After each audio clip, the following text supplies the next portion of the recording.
السلام علیکم۔ آپ دیکھ رہے ہیں اسلامک دنیا۔ استخارہ کیسے کرتے ہیں؟ استخارہ رات کو ہی کرنا ضروری ہے یا نہیں؟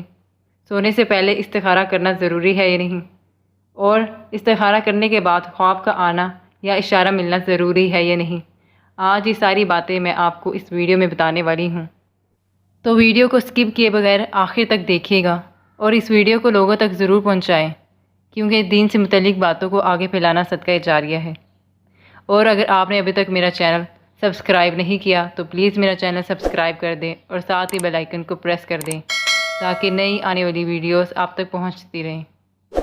ابتداء میں کوئی کام کتنا ہی منافع بخش معلوم ہو، انجام کار وہ نہیں جان سکتا کہ یہ عمل اس کے لیے خیر کی نوید لائے گا یا شر سے روشناس کروائے گا۔ ایسے میں عقل مندی کا تقاضا یہی نہیں کہ خود اسی کی جانب رجوع کیا جائے جو خیر و شر کا خالق و متصرف بھی ہے، ابتداء سے انتہا تک ہر کام کو تمام جزیات سمیت جانتا بھی ہے، پکارنے والے کی پکار سنتا بھی ہے اور مانتا بھی ہے۔ جی ہاں، اسی رجوع کا نام استخارہ ہے۔ نبی اکرم صلی اللہ علیہ وآلہ وسلم کے ارشاد کا مفہوم ہے کہ استخارہ کرنے والا کبھی نقصان نہیں اٹھاتا اور مشورہ کرنے والا کبھی شرمندہ نہیں ہوتا۔ صحابہ فرماتے ہیں کہ حضور اکرم صلی اللہ علیہ وآلہ وسلم ہمیں اس طرح استخارہ سکھاتے تھے جیسے قرآن سکھاتے تھے۔ حضور اکرم صلی اللہ علیہ وآلہ وسلم کا فرمایا سچ اور حق ہے، اور اگر استخارہ و استشار سے کام لیتے ہوئے منزل مقصود کی طرف گامزن مرکب میں سوار ہوں تو منزل کے طے کرنے میں کتنے ہی مصائب، کٹھن راستے، قلت وسائل کے دست و بیاباں حائل ہوں، لیکن ایک توکل علی اللہ کی دولت سے مطمئن دل، پاکیزہ خیالات، حوصلہ بلند ہمتی آپ کی سفر رہے گی۔ استخارے کی بابت بعض لوگ چند غلط فہمیوں میں مبتلا ہیں کہ استخارہ صرف رات کے وقت ہی کیا جا سکتا ہے اور وہ بھی پھر سوتے وقت ہی کیا جائے گا۔ اسی طرح یہ تصور عام ہے کہ خواب میں کچھ نظر آنا، کوئی اشارہ ملنا ضروری ہے۔ بعض لوگ اس خیال میں مبتلا رہتے ہیں کہ کوئی بڑا عظیم الشان کام ہو تو تب استخارہ یا مشورہ کریں گے، یا پھر مزید یہ کہ استخارہ کرنا ہر عام آدمی کا کام نہیں۔ استخارے کے لیے رات دن کی قید نہیں، دن میں کریں یا رات میں، پھر سونے جاگنے کی کوئی شرط نہیں۔ خواب میں نظر آنا یا اشارہ ملنا بھی کوئی ضروری نہیں، کچھ نظر آ بھی سکتا ہے اور نہیں بھی۔ ہاں، بعض ازاں استخارہ اللہ پاک اسباب ہی ایسے مہیا کر دیتے ہیں کہ مفید و نافع کام ہی مقدر ہوتا ہے۔ بس آپ استخارہ کر کے مطمئن ہو جائیں اور نتیجہ اللہ کے سپرد کر دیں، اور اہل لوگوں سے مشورہ کر کے جو اللہ پاک آپ کے دل میں ڈال دے اسی میں خیر سمجھیں۔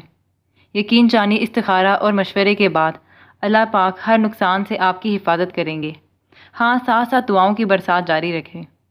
اسی طرح استخارہ چونکہ ایک مسنون عمل ہے اور پیارے نبی صلی اللہ علیہ وآلہ وسلم نے امت کو اس کی تعلیم دی ہے، اس لیے استخارہ ہر مسلمان کو خود سیکھنا چاہیے اور خود کرنا چاہیے۔ یہ کوئی ضروری نہیں کہ استخارہ کسی بزرگ آدمی سے ہی کروایا جائے، بلکہ جس آدمی کا کام ہے اس کے لیے سب سے بہتر ہے کہ وہ خود استخارہ کرے، اور اگر کسی عذر سے نہیں کر سکتا تو پھر بھی بہتر ہے کہ اس کا کوئی قریبی عزیز استخارہ کرے۔ ایک اور بہت بڑی غلطی جس میں صرف عوام ہی نہیں بلکہ اچھے خواص بھی مبتلا ہیں، وہ یہ کہ استخارے کا کوئی عمل متعین نہیں سمجھا جاتا۔ استخارے کے نام پر ان گنت عملیات عوام و خواص میں رائج ہیں جن کی کوئی سند نہیں، محض چند لوگوں کے ذاتی تجربات ہیں۔ زیادہ تر یہ عملیات اللہ معاف فرمائے علم العادات اور علم نجوم کے حصولوں کے تحت ہوتے ہیں۔ استخارے کے نام پر یہ خرافات آج کل میڈیا پر زوروں پر ہیں۔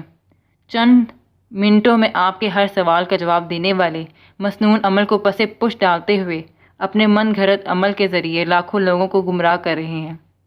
اسی طرح استخارے کے لیے چند مخصوص طریقے سے نماز پڑھنا بتاتے ہیں اور اس کی نسبت کسی بزرگ سے کرتے ہیں، لیکن کوئی عمل حضور صلی اللہ علیہ وسلم کے بتائے گئے عمل سے بڑھ کر نہیں ہو سکتا۔